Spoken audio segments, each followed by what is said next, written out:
Today is Saturday, November 6th. Facebook and its parent company, rebranded as Meta, are still dealing with what's been called the worst public relations crisis the company has ever experienced. Leaked documents, internal research, and ex-employees testifying to Congress with concerns have led to accusations that Facebook puts profits over people.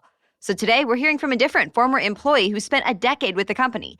Katie Harbath was the public policy director, and she says the leaked documents, now known as the Facebook papers, are only part of the full story.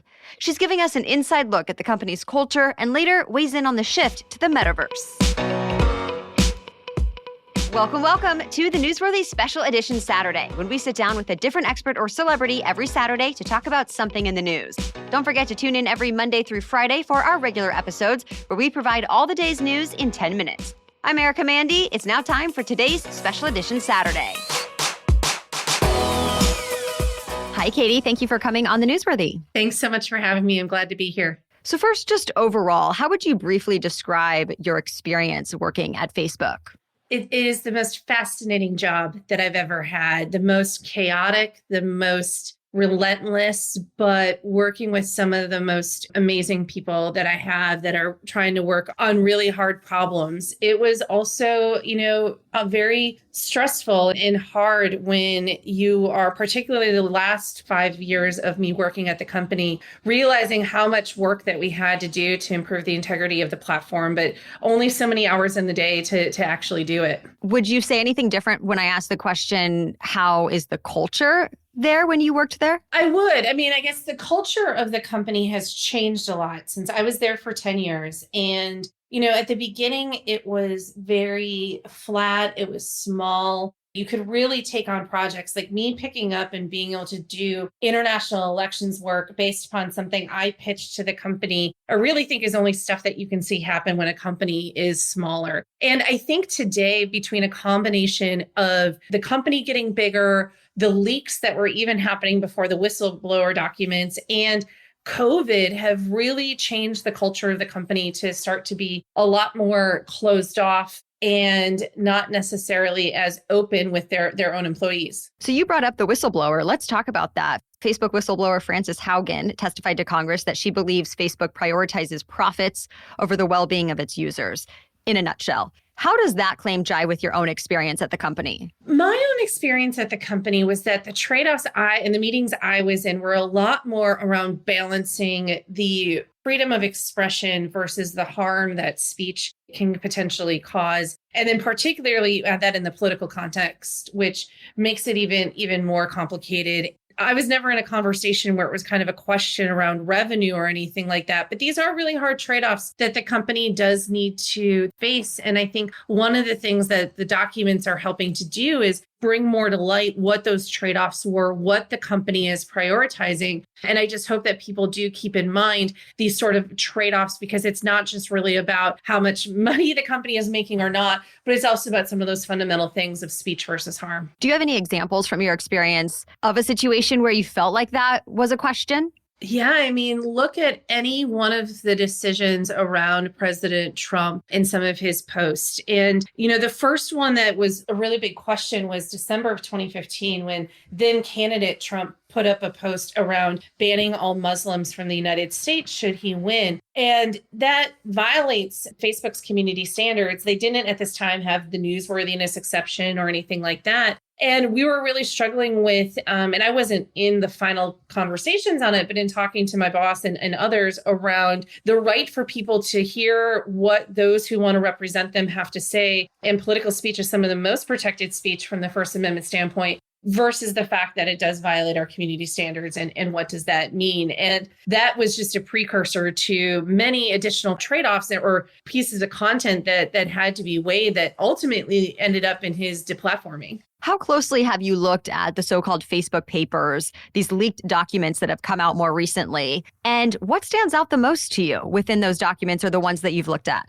So I've only been able to look at the ones that have actually, been released. I've talked to the reporters and been reading all of the coverage and everything on it. And some of it is very familiar to me from my time at the company. And I think it's important to look at these documents as when Facebook is doing their decision making, it reminded me of the information gathering stage. There's a lot of research and a lot of suggestions and ideas and stuff that come from all parts of the company, from researchers to engineers to policy folks to our legal teams. It was reminding me of somewhat of the time and place going back in time. I think the docs go as far back as 2018 in some instances of where we were in these time periods of trying to build a lot of this work up and things of that nature. And it's reminding me of some of the tough conversations that we had to have and the prioritizations that we had to be doing in that. And I think, again, overall, I think this has really sort of elevated the conversation that people are having around what impact Facebook has had on democracy, on elections, on our society as a whole. Do you think that some of the criticism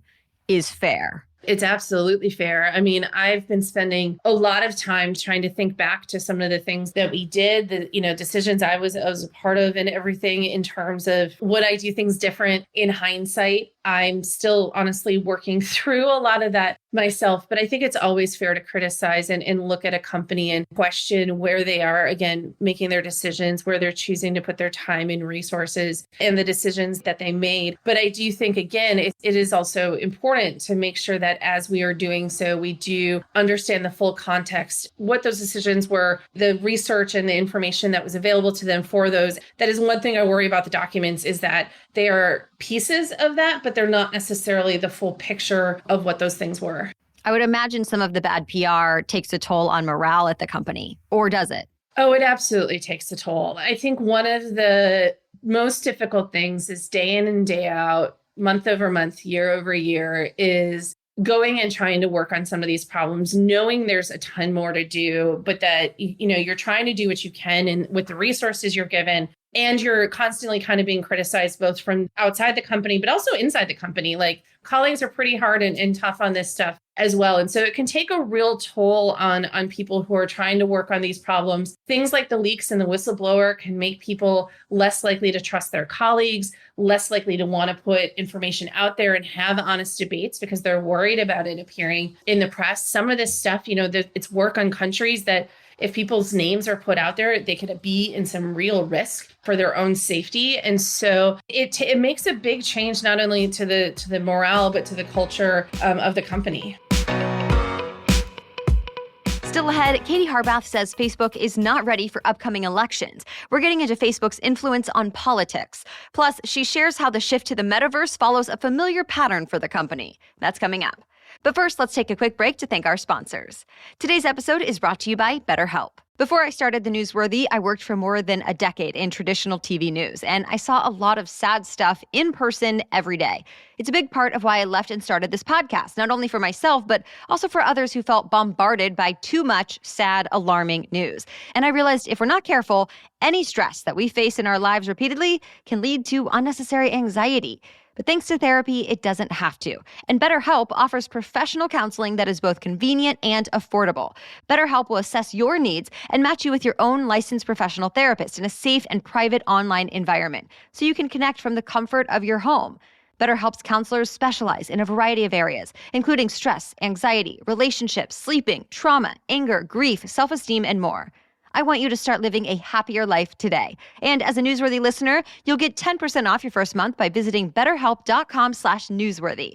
Join more than 1 million people who have taken charge of their mental health. Again, that's BetterHelp, HELP, betterhelp.com/newsworthy. This episode is also brought to you by Ritual. Do you think you're getting all the nutrients you need in your diet? Research shows probably not. That's why I love knowing I'm supporting my health by taking Ritual vitamins every day, which, by the way, have research to back them up.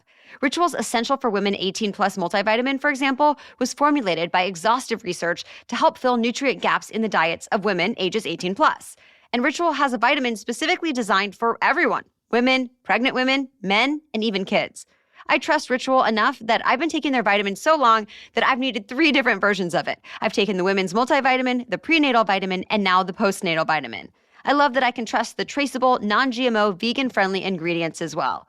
So whichever Ritual vitamin is right for you, try it. because Ritual is offering the Newsworthy listeners 10% off your first 3 months. Just visit ritual.com/newsworthy and turn healthy habits into a ritual. That's 10% off at ritual.com/newsworthy. Okay, now back to my conversation with Katie Harbath. One of the things that has come out through Facebook's own research is that the algorithm for the news feed steers users to misinformation and divisive content. Do you think that's true? And who's responsible for the algorithm? Is there a chance that something could change? There's always a chance that something can change. The algorithm is tweaked on a constant basis. The newsfeed, there's not one omnipresent person who is sort of controlling the newsfeed and the algorithm. And I think there's a lot of teams in there. And there's actually 3 different algorithms that are impacting your newsfeed on Facebook. There's one around the content that you've chosen to follow, the friends you follow, the pages you like, and deciding what content you see in your feed. There's one of the content that's recommended to you based upon those likes and interests. And then there's a third around the ads that you're shown. And so we need to make sure that we're looking at all of those things when trying to think about potential solutions. I am really nervous about 2024 because we're not only going to have a US election that year, but elections in India, Indonesia, Ukraine, Taiwan, Mexico, the United Kingdom, and the European Parliament. And that collection of countries has never gone to the polls in the same year before. And I don't think we're ready. I don't think Facebook's ready. I don't think governments are ready. I don't think civil society is ready. And so while we do need to keep looking at in the past at what decisions Facebook has made to help us to think about what we do in the future, I do think we really need to start turning our attention to that now and thinking about what do we need to put in place to be ready for the next 2 or 3 years.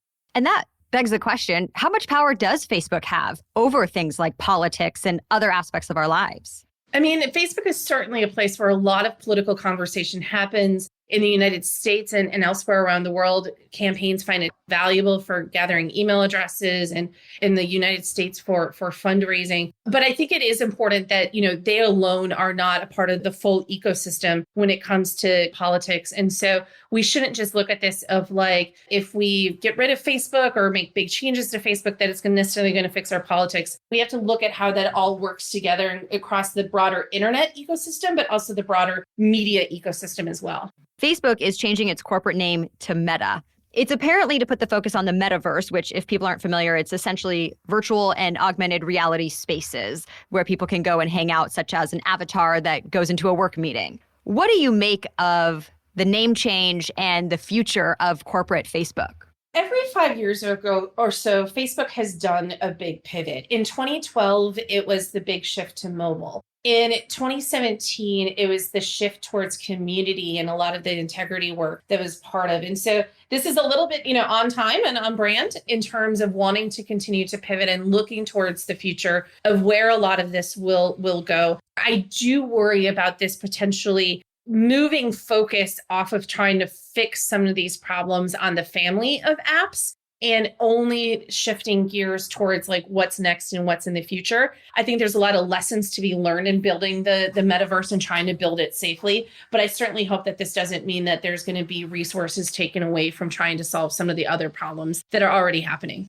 Facebook just recently said it would get rid of all of its facial recognition data. Does that surprise you? And what do you think is behind that? And what does that even entail? To be honest, this is a little bit outside of my depth of what I worked on at the company. I think it's a pretty big decision. I mean, deleting 1 billion pieces of data from people who, facial recognition on the platform has been around on the platform for 10 years. So it's a pretty big change, I think, for them. It could be an indicator of them trying to start to take steps again to show people of how they're trying to think through some of the products and stuff that they build and the balances they're trying to make in terms of privacy and stuff like that. But again, it also too is there's a difference between announcing something and then actually implementing it and understanding what the impact of that is. And I think that is one thing that we're still trying to figure out. Is it going to make people use the platform less? Does it actually, increase privacy? Does it encourage other platforms to not do facial recognition? Like your Apple iPhone, right? You use your face to unlock it